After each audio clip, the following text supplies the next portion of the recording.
C'est l'une des plus grosses saisies réalisées au Nigeria. Mi-novembre, l'agence antidrogue a découvert ce laboratoire clandestin près d'Owerri, dans le sud du pays. À l'intérieur, les enquêteurs ont trouvé l'équivalent de plus d'1 million de dollars de méthamphétamine.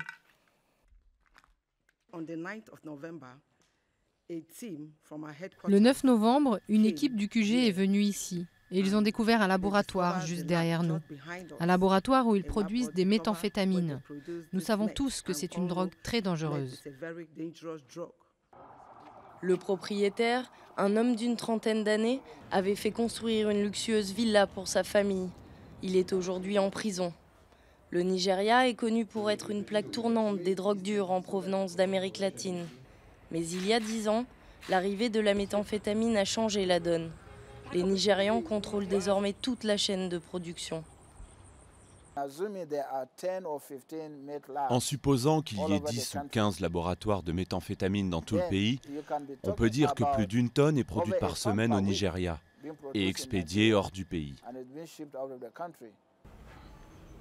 Le kilo se vend jusqu'à 150 000 dollars en Asie et les cartels nigérians se livrent une guerre impitoyable pour le contrôle du marché. Les règlements de compte se multiplient. L'an dernier, des hommes armés ont fait irruption dans une église catholique dans le sud du pays. 13 fidèles ont été tués pendant la messe, en majorité des femmes et des enfants. C'était comme une éruption volcanique, avec des tirs dans tous les sens dans l'église. Beaucoup de personnes ont été abattues avant que l'on ne comprenne ce qui s'est passé. Traumatisés, les habitants redoutent qu'un tel scénario se répète. La porosité des frontières, mais aussi la corruption généralisée, pourraient faire du géant ouest-africain le nouvel Eldorado des trafiquants.